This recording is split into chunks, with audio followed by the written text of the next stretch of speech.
Hello students, आज हम start करेंगे क्लास 7th का चैप्टर न्यूट्रिशन इन एनिमल।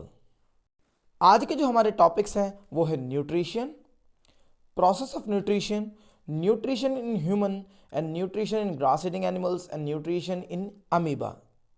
तो चलिए शुरू करते हैं अपना चैप्टर। देखिए, हम सभी जानते हैं कि every species on this planet need food to get energy, यानी कि प्रत्येक स्पीशीज को एनर्जी के लिए क्या चाहिए होता है? फूड चाहिए होता है। ठीक है, अब इसीलिए फूड को हम सोर्स ऑफ एनर्जी भी बोल सकते हैं। ठीक है, इससे पिछले चैप्टर कंपोनेंट्स ऑफ फूड में हमने देखा था कि हमारे भोजन के अंदर कई प्रकार के न्यूट्रिएंट्स पाए जाते हैं, जैसे carbohydrate, protein, fat, vitamin, minerals etcetera. ठीक है, अब क्या होता है, ये जो भी न्यूट्रिएंट्स हमने कंज्यूम किए थे उन्हीं न्यूट्रिएंट्स का हमारी बॉडी के द्वारा यूज में आना, यानी कि utilisation by the body of the nutrients is called nutrition. अब उन जो भी न्यूट्रिएंट्स को हमने खाया उनका यूज कैसे हुआ? उनका यूज किया गया एनर्जी को प्रोड्यूस करने में। ठीक है, इसी को हमने नाम दे दिया न्यूट्रिशन। ठीक है, तो यानी कि जो भी हमने खाना खाया उससे हमको क्या मिल गई? एनर्जी मिल गई, इसी को हमने न्यूट्रिशन का नाम दे दिया। ठीक है, अब according to the nourishment of every individual हमने क्या किया? प्रत्येक स्पीशीज को दो कैटेगरीज में डिवाइड कर दिया। ठीक है, कौन कौन सी कैटेगरीज है? सबसे पहले नंबर पे आती है ऑटोट्रॉफिक मोड में। ठीक है, ये मोड क्या कहता है? देखिए, नाम से पता चल रहा है ऑटो, ऑटो का मीनिंग ही होता है सेल्फ, यानी खुद।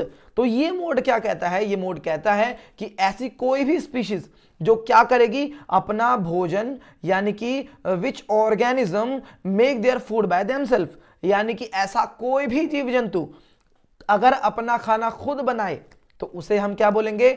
ऑटोट्रॉफिक मोड ऑफ न्यूट्रिशन बोलेंगे। ठीक है, यहां पे खाना बनाना मीनिंग कुक करना नहीं है, पकाना नहीं है, बल्कि खाने को प्रोड्यूस करने की बात हो रही है। तो हम सभी जानते हैं कि पूरे एंटायर वर्ल्ड में ऐसा काम कौन करता है? केवल पेड़ पौधे करते हैं।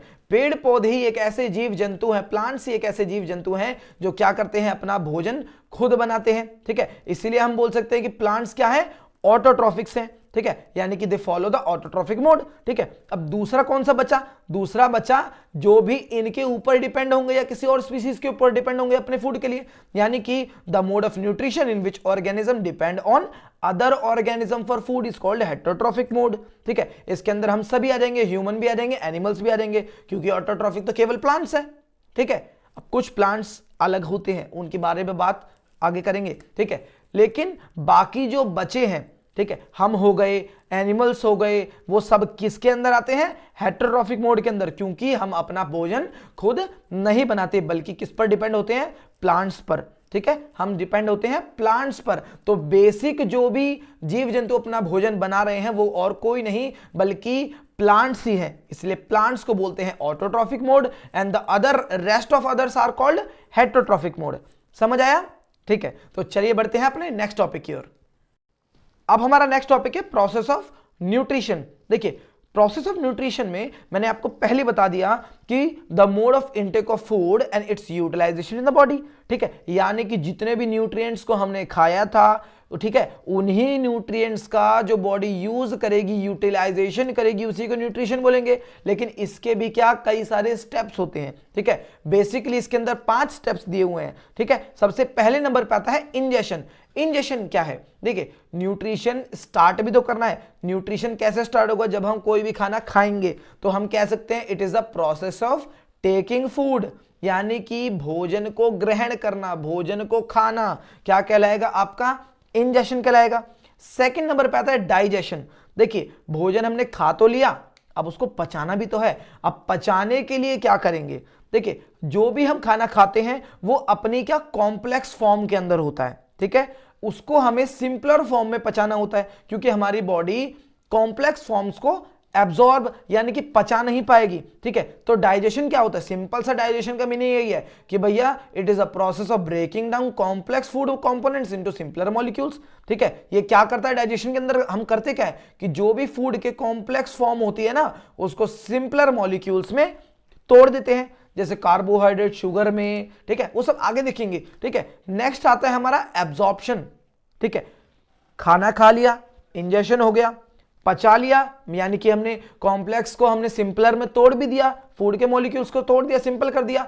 अब उसका क्या करना है? जो भी एनर्जी रिलीज हुई उसको एब्जॉर्ब करना है। ठीक है। एब्जॉर्ब कौन करेगा? It is the process in which digested food is absorbed by the wall of intestine, ठीक है। अब जो हमारी इंटेस्टाइन है, बेसिकली स्मॉल इंटेस्टाइन है, वो क्या करेगी? जितने भी न्यूट्रिएंट्स थे उनको क्या करेगी? एब्जॉर्ब करना शुरू करेगी, एब्जॉर्ब करेगी, ठीक है। खाना खाया, इंजेक्शन हुआ, कॉम्प्लेक्स फॉर्म को सिंपल फॉर्म में तोड़ा, डाइजेशन हो गया, सब कुछ हो गया। लेकिन अब क्या करा? जो भी डाइजेस्टिव चीजें थी, जो भी निकला हमारा न्यूट्रिशन निकला, उसको क्या कर लिया? वॉल ऑफ इंटेस्टाइन ने एब्जॉर्ब कर लिया, ठीक है। अब नेक्स्ट टॉपिक क्या करेंगे हम? एसिमिलेशन। देखिए एब्जॉर्ब चीज का भी तो कुछ करना है। अब इंटेस्टाइन उस एब्जॉर्ब चीज को अपने पास तो रखेगी नहीं, वो क्या करेगी?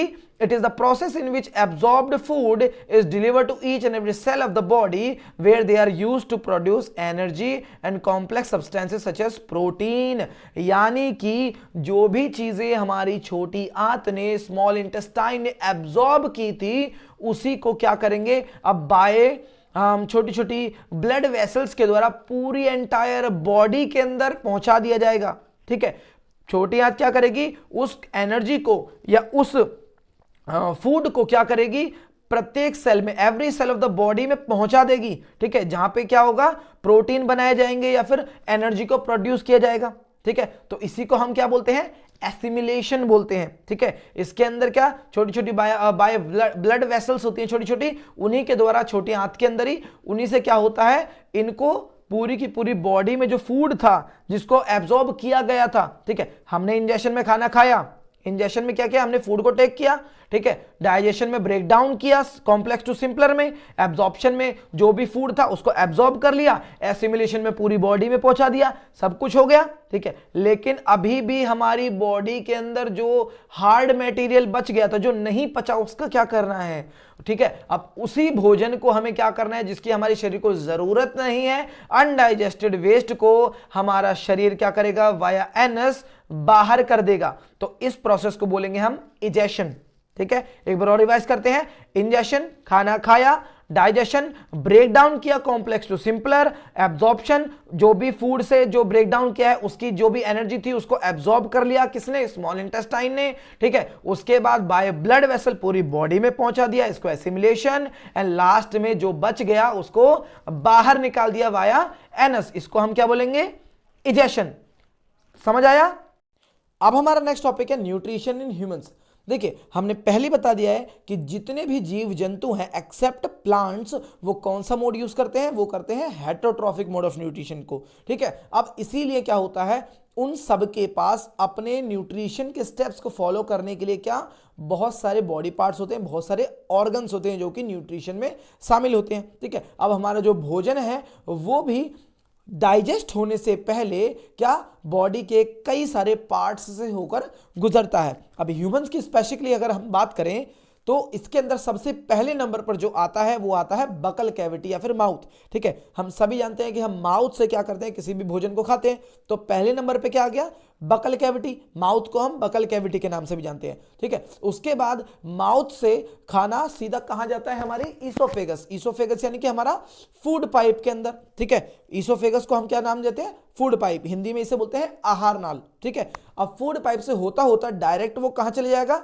स्टमक में, ठीक है। स्टमक के बाद स्मॉल इंटेस्टाइन में, जहां पे उसका होल पूरा का पूरा न्यूरिशमेंट जो भी होगा, एब्जॉर्प्शन वगैरह जो कुछ भी होगा, सब कुछ यहीं पे होगा स्मॉल इंटेस्टाइन के अंदर, ठीक है। उसके बाद जो भी बचेगा वो लार्ज इंटेस्टाइन में, और बाकी उसको क्या कर दिया जाएगा? उससे जो भी वेस्ट था उसको लार्ज इंटेस्टाइन के बाद एनस से बाहर कर दिया जाएगा, ठीक है। तो ये बेसिकली कुछ ऑर्गन्स है जो कि हमारे न्यूट्रिशन के अंदर सहायक होते हैं, ठीक है। अब हर एक ऑर्गन के बारे में हम डिटेल व्यू में जानेंगे, तो चलिए बढ़ते हैं आगे। अब हमारा सबसे पहला ऑर्गन जो न्यूट्रिशन में शामिल होता है वो होता है हमारा माउथ यानी बकल कैविटी, ठीक है। अब हमारे माउथ के अंदर बेसिकली 3 चीजें पाई जाती हैं, ठीक है। सबसे पहले नंबर पे आ जाते हैं हमारे टीथ यानी हमारे दांत, ठीक है। अब हमने अपने दांतों को बेसिकली 4 टाइप्स में कैटेगराइज किया हुआ है, ठीक है। सबसे पहले नंबर पे आते हैं इंसीजर्स, ठीक है। इंसीजर्स हमारे सामने वाले दांत होते हैं जिनसे हम किसी भी चीज को काटते हैं, ठीक है। उसके बाद कैनियन यानी कि ये साइड वाले दांत जिनसे हम किसी भी चीज को छीलने का काम करते हैं, और बाकी बचे 2 जिनको आप दाढ़ भी बोलते हैं, ये क्या काम करते हैं? किसी भी चीज को चबाने का काम करते हैं, ठीक है। पहली चीज क्या हो गई हमारे माउथ के अंदर? टीथ। ठीक है। अब दूसरे नंबर पे आ जाती है हमारी टंग, ठीक है। अब बेसिकली जब हम टंग की बात करें तो ये क्या एक फ्लैशी ऑर्गन होती है जो कि कहां अटैच होती है, हमारे बैक ऑफ द फ्लोर में बकल कैविटी के अंदर, माउथ के अंदर पीछे से अटैच होती है, ठीक है। अब इस हमारी टंग को हम किसी भी डायरेक्शन में, फ्रंट में या कहीं भी मूव करा सकते हैं, ठीक है। इसके अलावा टंग का क्या काम होता है, टंग का काम होता है किसी भी चीज को, किसी भी फूड को टेस्ट करने का। और ये हम किस वजह से कर पाते हैं, क्योंकि हमारी टंग के ऊपर होते हैं छोटे छोटे टेस्ट बड्स, ठीक है। छोटे छोटे दाने होते हैं जिनको हम बोलते हैं टेस्ट बड्स, ठीक है। हमारी टंग के हर पार्ट पे अलग अलग टेस्ट हमें महसूस होता है, ठीक है। यहां पे हमें कौन सा स्वीट हो रहा है, ठीक है, और साइड्स में सॉल्टी और पीछे की तरफ सॉर और बीच में हमारा क्या पीछे की तरफ बिटर हो रहा है, ठीक है। तो टंग का काम क्या हो गया, टेस्ट करना, ठीक है। बेसिकली टेस्ट किस वजह से कर पा रहे हैं, टेस्ट बड्स की वजह से कर पा रहे हैं। लेकिन इसके अलावा एक चीज ऐसी है जो कि इन दोनों से भी ज्यादा इंपॉर्टेंट हो जाती है, ठीक है। हमारे दांतों ने खाने को चबा लिया, टेस्ट, जीभ ने टेस्ट पता लगा लिया, लेकिन उसके बावजूद हमारा खाना निगलने में हमें तकलीफ होगी अगर हमारे खाने के, हमारे मुंह के अंदर एक चीज नहीं होगी जिसका नाम है सलाइवरी ग्लैंड, यानी कि हमारी लार ग्रंथि, ठीक है।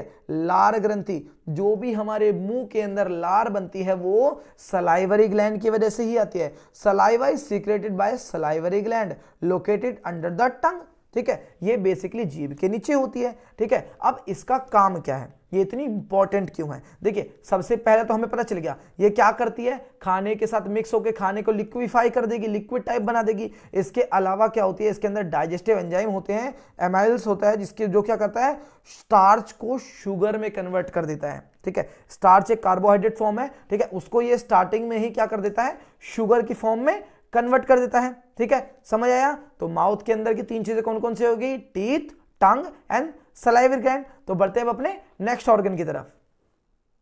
सो माउथ के बाद अब हमारा नेक्स्ट ऑर्गन है ईसोफेगस। देखिए ईसोफेगस का ज्यादा तो कुछ काम नहीं है, ये क्या करता है, the swallowed food from the mouth passes down in the oesophagus और फूड पाइप। जो भी हमने भोजन मुंह से खाया, माउथ से खाया, बकल कैविटी से वो डायरेक्ट कहां चले गया, हमारे ईसोफेगस में चले गया, ठीक है। और ईसोफेगस से कहां चले जाएगा, हमारे स्टमक में चले जाएगा। अगर स्टमक को वो खाना अच्छा नहीं लगा, ठीक है, मान लीजिए स्टमक ने कोई भी आपने खाना खाया और आपके स्टमक को वो खाना अच्छा नहीं लगा, तो वो क्या करेगा, उस खाने को वापस भेज देगा और वो ही ईसोफेगस से क्या होगा, हमारा वॉमिट हो जाएगा, यानी कि उल्टी के द्वारा बाहर आ जाएगा। तो बेसिकली मोटा मोटी अगर हम देखें ईसोफेगस का ज्यादा कुछ काम नहीं, बस ये क्या करता है, अपनी वॉल्स के द्वारा जो फूड है उसको पुश डाउन करता है, यानी कि भोजन को नीचे की तरफ धकेलने का काम करता है। इसके अलावा इसका कोई इंपॉर्टेंट टास्क नहीं है। जो भी हमने खाना खाया माउथ से, वो क्या बकल कैविटी के द्वारा नीचे की तरफ पुश किया जाएगा, कहां पर, स्टमक के अंदर, ठीक है। तो चलिए बढ़ते हैं अपने नेक्स्ट ऑर्गन की तरफ। सो ईसोफेगस के बाद जो खाना जाता है वो जाता है हमारे स्टमक के अंदर, ठीक है। अब बेसिकली देखिए स्टमक के बारे में थोड़ा जान लेते हैं। देखिए जो स्टमक होता है एक थिक वॉल्ड बैग होता है जो कि जे टाइप का बना होता है, ठीक है। ये देखिए जे टाइप का आपका स्टमक होता है, ठीक है। अब ये पूरे के पूरे उसका वाइडेस्ट पार्ट होता है हमारे एलिमेंट्री कैनल का, ठीक है। और ये क्या फूड कहां से लेता है, फूड पाइप से, इसको वही जो मैंने बताया कि ईसोफेगस से इसके पास फूड आ जाएगा, ठीक है। उसके बाद ये कहां पे खुलता है, ये यहां से ईसोफेगस से फूड लेगा और नीचे कहां, स्मॉल इंटेस्टाइन में खुल जाएगा, ठीक है। तो ये बेसिकली स्टमक हो गया, जे आकार का होगा, वाइडेस्ट एंड पार्ट है एलिमेंट्री कैनल का, ठीक है। इसके अलावा ये स्मॉल इंटेस्टाइन में खुल रहा है, ठीक है। अब स्टमक के बारे में जानते हैं। देखिए स्टमक क्या है, स्टमक के अंदर बेसिकली आपको तीन चीजें सबसे इंपॉर्टेंट देखने को मिलेंगी, ठीक है। सबसे पहले नंबर पे आ जाता है म्यूकस, ठीक है। अब म्यूकस को जानने से पहले हम जानते हैं हाइड्रोक्लोरिक एसिड के बारे में। देखिए हमारे स्टमक के अंदर एक एसिड प्रोड्यूस होता है जिसको हम बोलते हैं हाइड्रोक्लोरिक एसिड, ठीक है। अब ये एसिड क्या करता है, इसका काम देखिए, ये एसिड क्या करता है, it creates an acidic medium और kill the bacteria and it also have the digestive juice to act. जो भी हमारे भोजन के अंदर क्या बैक्टीरियाज होंगे, ये एसिड सबसे पहले उनको किल करेगा और हमारे जो एलिमेंट्री कैनल का जो मीडियम है उसको एसिडिक बना देगा ताकि भोजन को पचने में ज्यादा मुश्किल ना हो, ठीक है। ये तो हमने समझ लिया। लेकिन अब म्यूकस पे वापस आइए। देखिए म्यूकस का काम ज्यादा कुछ नहीं है, ठीक है। म्यूकस क्या करता है, हाइड्रोक्लोरिक एसिड से, क्योंकि एसिड है तो हाइड्रोक्लोरिक एसिड अगर ज्यादा हो जाएगा तो वो हमारे स्टमक को हार्म कर सकता है, ठीक है। तो इसीलिए हाइड्रोक्लोरिक एसिड से स्टमक को बचाने के लिए स्टमक की इनर लाइनिंग पे म्यूकस पाया जाता है, ठीक है। It protects the lining of the stomach against the action of the acid, ठीक है। यानी कि म्यूकस का काम क्या है, हाइड्रोक्लोरिक एसिड से स्टमक को बचाना, ठीक है। क्योंकि अगर हाइड्रोक्लोरिक एसिड ज्यादा हो गया तो स्टमक क्या हार्म हो सकता है, ठीक है। तो इसीलिए ये क्या स्टमक की वॉल्स पे लगा होता है, जिससे कि क्या होगा, हाइड्रोक्लोरिक एसिड स्टमक को नुकसान नहीं पहुंचा पाएगा, ठीक है। और इसके अलावा हाइड्रोक्लोरिक एसिड के बारे में हम जान चुके हैं कि वो क्या करता है, एसिडिक मीडियम तैयार करता है, जिससे कि बैक्टीरिया वगैरह किल होंगे और बाकी जो डाइजेस्टिव जूस है वो भी अपना काम कर सकेंगे, ठीक है। अब नेक्स्ट आ जाता है डाइजेस्टिव जूस, ठीक है, यानी कि पाचक रस। अब ये क्या, स्टमक अपने भी खुद के क्या करता है, पाचक रस यानी कि डाइजेस्टिव जूस को रिलीज करता है, जो कि क्या काम करते हैं आपके, it breaks down the protein into simple substances, ठीक है। जो डाइजेस्टिव जूस हैं वो क्या करेंगे, प्रोटीन को सिंपल सब्सटेंस में तोड़ेंगे, ठीक है। तो स्टमक के तीन चीजें पता चल गई, तीन चीजें स्टमक में पाई जा रही हैं, पहला म्यूकस, दूसरा हाइड्रोक्लोरिक एसिड एंड तीसरा डाइजेस्टिव जूस, ठीक है। इसके अलावा अगर क्वेश्चन आता है स्टमक के बारे में तो पहले उसकी इंट्रोडक्शन दे देना कि भैया फ्लैटन जे टाइप का होता है, वाइडेस्ट पार्ट है एनिमल कैनल का, और ये इसोफेगस से फूड लेता है और स्मॉल इंटेस्टाइन में खुल जाता है। इसके अलावा तीन चीजें इसके अंदर पाई जाती हैं, पहला म्यूकस जो कि हाइड्रोक्लोरिक एसिड से बचाता है स्टमक को, हाइड्रोक्लोरिक एसिड एसिडिक मीडियम तैयार कर रहा है या इसके अलावा बैक्टीरिया को किल कर रहा है, और डाइजेस्टिव जूस क्या कर रहे हैं, प्रोटीन को ब्रेक डाउन कर रहे हैं सिंपल सब्सटेंस में। समझ आया, ठीक है। तो स्टमक पूरा हो गया। अब बढ़ते हैं अब अपने नेक्स्ट टॉपिक की ओर, ठीक है। स्टमक के बाद खाना कहां जा रहा है, स्मॉल इंटेस्टाइन में। तो चलिए देखते हैं। तो स्टमक के बाद जो हमारा खाना जाता है वो डायरेक्ट चले जाता है स्मॉल इंटेस्टाइन के अंदर। कहां पे, स्मॉल इंटेस्टाइन के अंदर। अब बेसिकली पहले स्मॉल इंटेस्टाइन के बारे में जान लीजिए। देखिए जैसे हमने स्टमक के बारे में देखा, स्टमक क्या वाइडेस्ट पार्ट था एलिमेंट्री कैनल का, ठीक है। ऐसे ही क्या है, स्मॉल इंटेस्टाइन भी सबसे बड़ी एक कॉइल्ड, हाईली कॉइल्ड और 7.5 मीटर लॉन्ग होती है ये, ठीक है। बेसिकली क्या है, ये 7.5 मीटर लंबी आंत होती है और एकदम कुंडली मार के बैठी थी, कॉइल मतलब कुंडली टाइप में गुजड़ी मुचड़ी सी रहती है ये, ठीक है। और ये क्या करती है, it receives secretion from liver and pancreas. यानी कि हम देखते हैं स्मॉल इंटेस्टाइन अकेले काम नहीं करती है, बल्कि ये क्या सिक्रेशंस लेती है, थोड़े थोड़े जूसेस लेती है लीवर से और पेनक्रियास से, ठीक है। और खुद की इसकी वॉल जो होती है वो भी कुछ जूसेस को सीक्रेट करती है, ठीक है। तो इसीलिए स्मॉल इंटेस्टाइन को अकेले तो हम पढ़ेंगे नहीं, तो सबसे पहले लीवर की बात हुई तो लीवर के बारे में जानते हैं, ठीक है। देखिए लीवर के बारे में जानेंगे तो एक ये रेडिश ब्राउन टाइप का होता है, ठीक है। रेडिश ब्राउन ग्लैंड होती है और ये हमारे क्या अपर पार्ट में, एब्डोमेन में राइट साइड में स्थित होती है, ठीक है। राइट साइड में आपकी क्या, ये जो हमारा लीवर है वो situated in the upper part of the abdomen, यानी कि पेट के राइट साइड में ऊपर की तरफ हमारा क्या होता है, लीवर होता है, ठीक है। अब ये क्या करता है, ये हमारे पूरे के पूरे बॉडी की लार्जेस्ट ग्लैंड है, सबसे बड़ा ऑर्गन माना जाता है लीवर को हमारे शरीर का, ठीक है। अब ये क्या करता है, ये बाइल जूस सीक्रेट करता है, ठीक है। ये लीवर क्या करता है, बाइल जूस सीक्रेट करता है, जो कि ये आपको छोटा सा हरा सा बॉल दिख रही होगी जिसको बोलते हैं हम गॉल ब्लेडर, ठीक है। बाइल जूस लीवर सीक्रेट कर रहा है, जो कि बाइल जूस कहां पे होता है, गॉल ब्लेडर के अंदर। गॉल ब्लेडर का दूसरा नाम सैक भी है, ठीक है। दोबारा देखिए लीवर ने क्या किया, लीवर एक रेडिश ब्राउन ग्लैंड है जो कि कहां, राइट साइड में एब्डोमेन के सिचुएटेड होती है, ठीक है। अब ये क्या, इसका काम क्या है, ये क्या करता है, बाइल जूस, ठीक है, बाइल जूस को सीक्रेट करता है, जो बाइल जूस कहां पर होता है, गॉल ब्लेडर के अंदर होता है, ठीक है। लीवर ने क्या किया, बाइल जूस सीक्रेट किया। बाइल जूस कहां पे स्टोर था, सैक के अंदर, सैक यानी कि गॉल ब्लेडर के अंदर। अब बाइल जूस का काम क्या है, देखिए बाइल जूस क्या करता है, ये डाइजेशन ऑफ फैट में काम आता है, यानी कि जो हमारी फैट यानी कि हमारा जो वसा है उसको पचने के लिए लीवर एक बाइल जूस प्रोड्यूस कर रहा है, ठीक है, जो कि कहां पर है, सैक के यानी कि गॉल ब्लेडर के अंदर स्टोर है, ठीक है। समझ आया, स्मॉल इंटेस्टाइन के बारे में देख लिया, ठीक है। सबसे पहले आया लीवर, लीवर ने क्या क्या कर लिया सब जान गए आप, ठीक है। लीवर एक रेडिश ब्राउन ग्लैंड है, अपर पार्ट में है, राइट साइड में। ये क्या कर रहा है, लार्जेस्ट ग्लैंड है, बाइल जूस सीक्रेट कर दिया है, जो कि सैक के अंदर स्टोर है यानी गॉल ब्लेडर के अंदर स्टोर है, ठीक है। अब उस बाइल जूस का काम क्या है, फैट को ब्रेक डाउन करना, ठीक है, यानी कि फैट को डाइजेस्ट करवाना, ठीक है, समझ आया। तो बढ़ते हैं पैनक्रियाज की तरफ। अब देखिए लीवर की तरह ही पैनक्रियाज भी बहुत जरूरी है हमारे उसके लिए, खाने के लिए,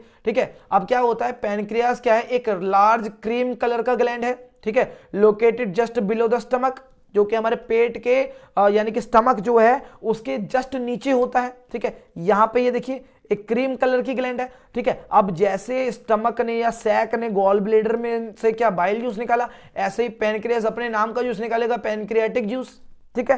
पैनक्रियाटिक जूस का काम क्या है, ये क्या करता है, कार्बोहाइड्रेट, फैट और प्रोटीन के ऊपर एक्ट करता है, ठीक है। इन सभी को ये सिंपलर फॉर्म में तोड़ देता है, ठीक है। अब इनकी सिंपलर फॉर्म कौन कौन सी होती है, कार्बोहाइड्रेट की सिंपलर फॉर्म होती है शुगर, ठीक है, या शुगर हो गई, या ग्लूकोज हो गया, ठीक है। फैट की फैटी एसिड हो गया, ग्लिसरॉल हो गया, ठीक है। अब प्रोटीन अमीनो एसिड्स हो गए, ठीक है, समझ आया।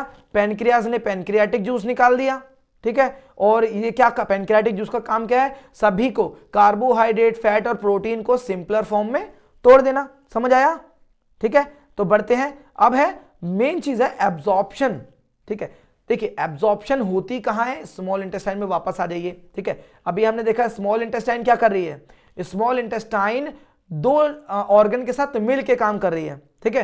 किस किस के साथ, लीवर के साथ और पैनक्रियाज के साथ, ठीक है।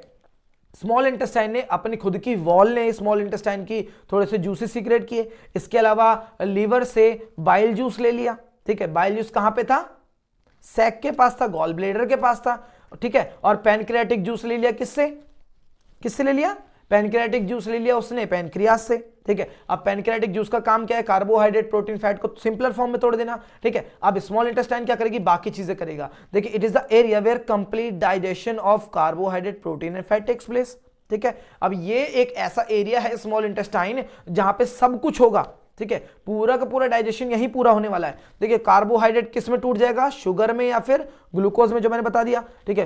फैट टूट जाएगा आपका एसिड में, फैटी एसिड में या फिर ग्लिसरॉल में, ठीक है। प्रोटीन टूट जाएगा आपका अमीनो एसिड्स में, ठीक है। अब क्या होता है, all the digested food is absorbed by the walls of intestine, ठीक है। जो भी डाइजेशन हो चुका, जो फूड डाइजेस्ट होगा वो क्या हो जाएगा, इंटेस्टाइन की जो स्मॉल इंटेस्टाइन की जो दीवारें हैं, वॉल्स हैं, उसको एब्जॉर्ब कर लेंगी, ठीक है। दिस इज कॉल्ड एब्जॉर्प्शन, ठीक है। हम पहले देख चुके हैं एब्जॉर्प्शन के बारे में, स्टार्टिंग में चैप्टर के करवाया था, ठीक है। तो समझ आया, जो भी भोजन पचा, ठीक है, जो भी हमने कार्बोहाइड्रेट को तोड़ा वगैरह, जो भी सिंपलर फॉर्म में तोड़ा है, डाइजेशन किया है, वो डाइजेस्ट हो गया, वॉल ऑफ इंटेस्टाइन ने क्या किया, उसको एब्जॉर्ब कर लिया, इसको हमने एब्जॉर्प्शन बोल दिया। उसके बाद इसका स्ट्रक्चर देखिए, अब ये एब्जॉर्ब कैसे हो रहा है, ठीक है। जो इनर लाइन होती है हमारी इंटेस्टाइन की, उसके अंदर स्मॉल इंटेस्टाइन में छोटे छोटे फिंगर लाइक स्ट्रक्चर होते हैं, ठीक है। ये देखिए फिंगर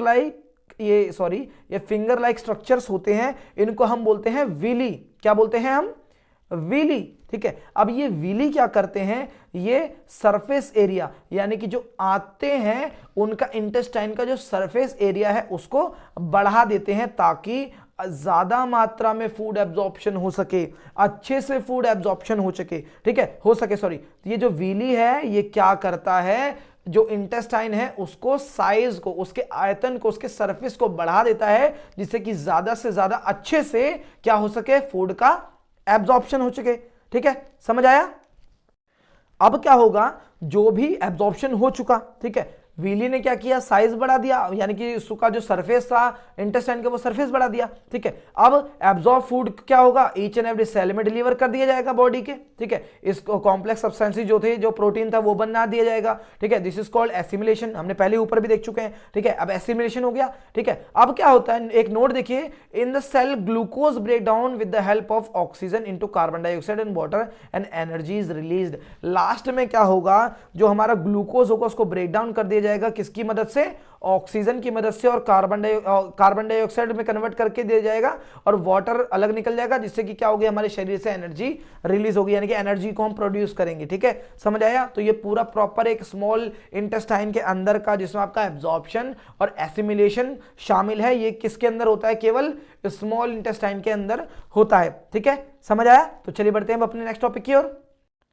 अब स्मॉल इंटेस्टाइन में जब दोनों चीजें हो जाएंगी, एब्जॉर्प्शन भी हो जाएगा और एसिमिलेशन भी हो जाएगा, तो उस खाने को, उस फूड को क्या, लार्ज इंटेस्टाइन के पास भेज दिया जाएगा। अब लार्ज इंटेस्टाइन के बारे में जानते हैं, देखिए नाम से तो ये लार्ज है, नाम से तो ये लार्ज है, लेकिन ये स्मॉल इंटेस्टाइन से छोटी होती है, चौड़ी होती है लेकिन छोटी होती है। It the large intestine is wider, ठीक है, चौड़ी होगी, and shorter than the small intestine, ठीक है। वो थी हमारी 7.5 मीटर लंबी, लेकिन ये केवल कितनी 1.5 1.5 मीटर लंबी पाई जाएगी लेंथ के अंदर, ठीक है। बट ये क्या वाइडर पाई जाएगी, ठीक है। अब इसका काम देखिए, इसका ज्यादा कुछ काम नहीं है। Its function is to absorb water and some salt from the undigested food. अब जो खाना हमारा जो अनडाइजेस्टेड फूड है, एब्जॉर्प्शन और एसिमिलेशन के बाद जो खाना बच गया, उसके अंदर से पानी और कुछ सॉल्ट को ये क्या करेगी, एब्जॉर्ब कर लेगी, ठीक है। उसके बाद जो वेस्ट मटेरियल होगा उसको रेक्टम के अंदर, यहां पर रेक्टम के अंदर स्टोर कर दिया जाएगा,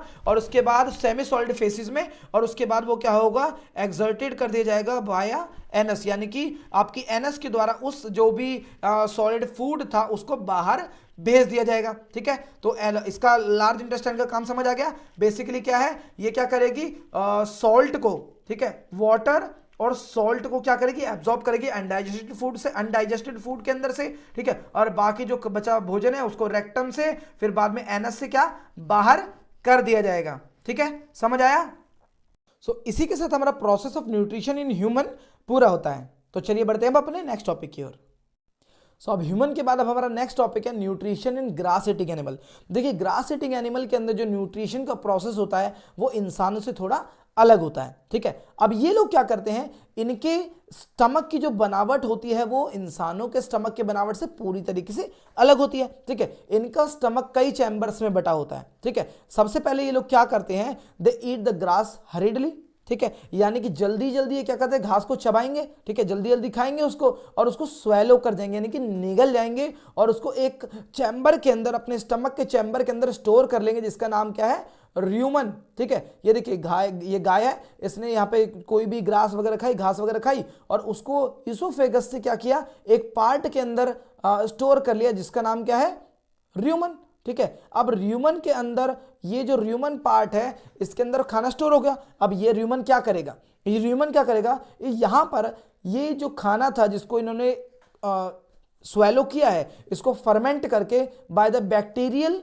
क्या कर दिया जाएगा, इसको कड में कन्वर्ट कर दिया जाएगा, ठीक है। With the help of bacterial, इनको बैक्टीरिया का यूज करके इनको कड में कन्वर्ट कर दिया जाएगा, और बाद में यहीं से इस कड को क्या करेंगे ये लोग, तो धीरे धीरे धीरे धीरे धीरे धीरे वापस मुंह में लाके चबाने लग जाएंगे। आपने देखा भी होगा कि गाय वगैरह जो भैंस वगैरह जो होती हैं वो अपना मुंह खाली भी चलाती रहती हैं, ठीक है। तो वो क्या करते हैं, उस टाइम पे वो अपना खाना पचा रही होती हैं, ठीक है। वो कैसे, जो भी उन्होंने पहले खाया होगा उसको र्यूमन में से वापस कड बनाकर क्या अपने माउथ के अंदर लेके आके उसको चबाते रहते हैं, ठीक है। Now the food return back to the mouth and animal chew it again, ठीक है। यानी कि जो खाना पहले जा चुका था उसको वापस मुंह में लाके चबाया जाएगा, ठीक है।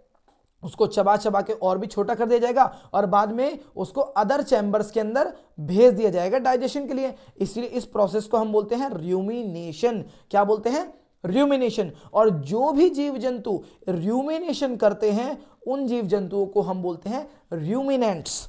क्या बोलते हैं, र्यूमिनेंट्स, ठीक है। अब क्या होता है, अब र्यूमिनेशन में र्यूमन से जो हमारा खाना गया था वो नेक्स्ट चैम्बर में जाएगा। Now the next level of the digestion gets into the third and the fourth chamber, ठीक है। र्यूमन के बाद थर्ड और फोर्थ चैम्बर की बारी आएगी, ठीक है, स्टमक के, जिनका नाम क्या क्या है बेसिकली, एक है ओमेशियम, एक है एबोमेशियम, ठीक है, ठीक है, ओमेशियम और एबोमेशियम, ठीक है। वेयर डाइजेशन कंटिन्यूज, ठीक है। अब क्या होगा, र्यूमन के बाद इन दो चैम्बर्स में क्या होगा, बाकी का जो प्रोसेस है वो पूरा होगा, ठीक है। अब नेक्स्ट लेवल पे क्या होगा, digestion of the calcium in the calcium responsible to digest cellulose. देखिए अब यहाँ पे एक वर्ड आया है सेल्यूलोज, ठीक है। ये वर्ड आपके लिए बहुत ज्यादा इंपॉर्टेंट है। सेल्यूलोज क्या होता है, जो भी ये जो ग्रास ईटिंग एनिमल थे, जिन्होंने भी जो भी घास खाते हैं, घास के अंदर पाया जाता है सेल्यूलोज। क्या पाया जाता है, सेल्यूलोज, ठीक है। अब हमारी जो घास है उसके अंदर पाया जाता है सेल्यूलोज, और सेल्यूलोज है एक कार्बोहाइड्रेट की फॉर्म, ठीक है, जैसे हमारा कार्बोहाइड्रेट होता है ना शुगर वगैरह, ऐसे ही घास के अंदर एक कार्बोहाइड्रेट की फॉर्म पाई जाती है जिसका नाम है सेल्यूलोस। ठीक है, अब ये सेल्यूलोस इंसान वगैरह नहीं पचा सकते। ठीक है, इसको कौन पचा सकते हैं? ये ग्रास ईटिंग एनिमल्स। ठीक है, अब ये क्या होता है, कैल्शियम, ये यहाँ पे एक छोटा सा पार्ट देख रहे होगे आप, इसको बोलते हैं कैल्शियम। ठीक है, यानी कि जैसे हमारा सैक था ना, ऐसे इनमें कैल्शियम होता है। ठीक है, ये क्या करता है, इस सेल्यूलोज को ब्रेक डाउन करता है। ठीक है, सिंपल कार्बोहाइड्रेट को ब्रेक डाउन करता है with the help of bacteria.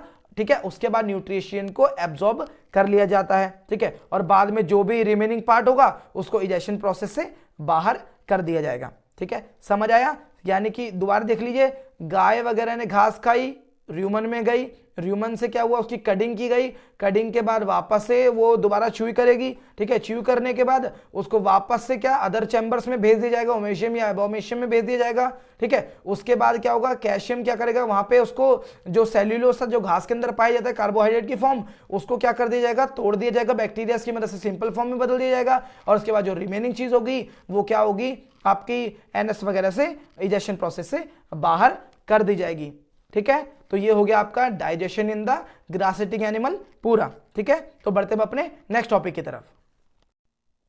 अब हमारा नेक्स्ट टॉपिक है न्यूट्रिशन इन अमीबा। देखिए, अमीबा जो होता है एक सिंगल सेल्ड ऑर्गेनिज्म होता है। ठीक है, जो कि हमें पॉन्ड वाटर के आसपास पाया जाएगा। ठीक है, अब अभी हम इसकी बात क्यों करें, देखिए जितने भी अभी हमने ऑर्गेनिज्म पढ़े थे जिनके अंदर हमने न्यूट्रिशन का प्रोसेस पढ़ा है, जैसे ह्यूमन के अंदर पढ़ा या ग्रास ईटिंग एनिमल के अंदर पढ़ा, ये सभी जीव जंतु क्या थे, आपके मल्टी सेल्यूलर थे। और मल्टी सेल्यूलर होने का फायदा ये होता है कि हर काम करने के लिए हमारे पास एक अलग से ऑर्गन होता है जो कि अलग अलग सेल से बना होता है। ठीक है, जैसे हार्ट सेल से बना है, ब्रेन सेल से बना है। ठीक है, तो लेकिन अब अमीबा के अंदर क्या है, ये बेचारा बना ही एक सेल से है, यूनिसेल्युलर है, तो इसके अंदर जो काम होगा, जो भी चीजें होंगी वो एक ही सेल करेगा। ठीक है, स्पेसिफिक ऑर्गन इसके पास नहीं होते। ठीक है, बेसिकली क्या है, ये सिंगल सेल्ड होगा, पॉन्ड वगैरह के पास पा जाएगा, और सिंगल सेल्ड होने की वजह से ना ही इसकी कोई फिक्स्ड शेप होगी।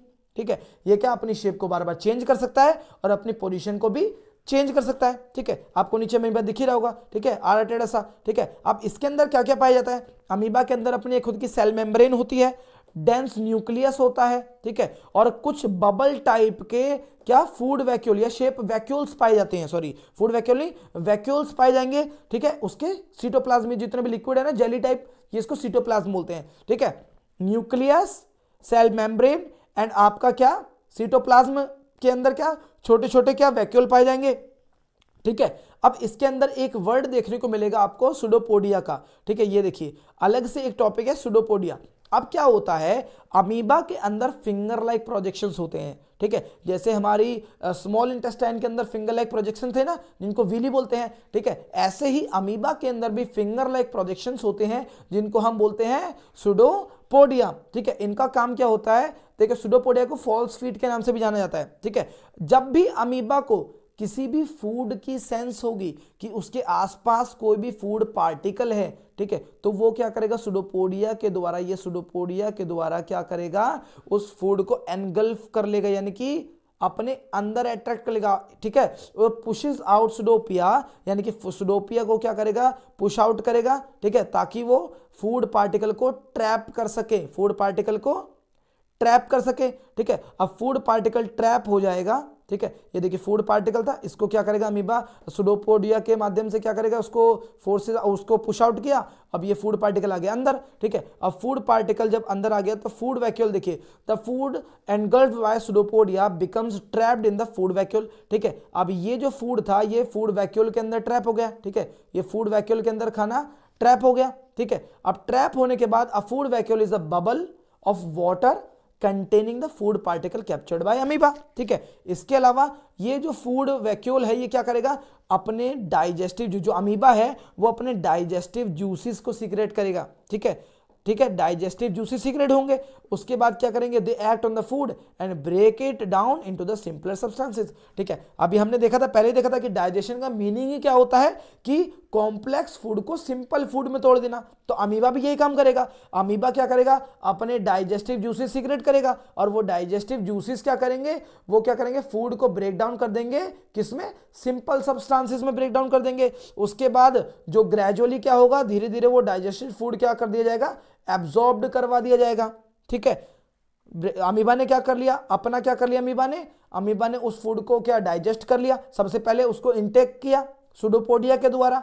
उसके बाद क्या किया अमीबा ने फूड वैक्यूल के द्वारा उसको ट्रैप किया, डाइजेस्टिव जूस को निकाला और उसको ब्रेक डाउन करके डाइजेस्ट कर दिया। उसके बाद क्या होगा, उसको एब्जॉर्ब कर लिया जाएगा। अब सिंगल सेल होने का फायदा क्या होगा उसको, कि जो भी एब्जॉर्ब्ड फूड है डायरेक्टली वो उसकी ग्रोथ में, उसकी मेंटेनेंस में और उसकी मल्टीप्लीकेशन में काम आने लग जाएगा। ठीक है, और उसके बाद जो भी अनडाइजेस्टेड फूड बच गया, अनडाइजेस्टेड रेजिड्यू बच गया, उसको क्या, उस फूड को एक्सपेल्ड आउटसाइड कर दिया जाएगा बाय वैक्यूल। ठीक है, और वो जो वैक्यूल है, देखिए यहां पे आपको स्टेप्स मिल जाएंगे। सबसे पहले इंजेक्शन किया, ठीक है, फूड पार्टिकल दिखा, उसको क्या किया, सुडोपोडिया के माध्यम से ट्रैप आउट किया। ठीक है, बाद में वैक्यूल बना, वैक्यूल ने क्या किया, उसको अंदर ले लिया। ठीक है, एब्जॉर्प्शन हो जाएगा बाद में उसका, धीरे धीरे उसको डाइजेस्टिव जूस निकालेंगे, एब्जॉर्प्शन कर दिया, और एसिमिलेशन करने के द्वारा क्या कर दिया, उसी के जो भी एनर्जी थी उसको पूरे के पूरे सेल में यूज कर ले जाएगा, मल्टीप्लिकेशन वगैरह के लिए, मेंटेनेंस के लिए, ग्रोथ के लिए। और बाकी जो बाद में जो फूड बच जाएगा, अनडाइजेस्टेड फूड होगा, उसको बाद में क्या कर दिया जाएगा, इजेशन के द्वारा बाहर निकाल दिया जाएगा। तो ये आपका खत्म हो गया क्या, अमीबा के अंदर का प्रोसेस ऑफ न्यूट्रिशन। ठीक है, तो इसी के साथ हमारी वीडियो खत्म होती है। अगर आपको वीडियो पसंद आए तो लाइक, शेयर एंड सब्सक्राइब जरूर करें। धन्यवाद।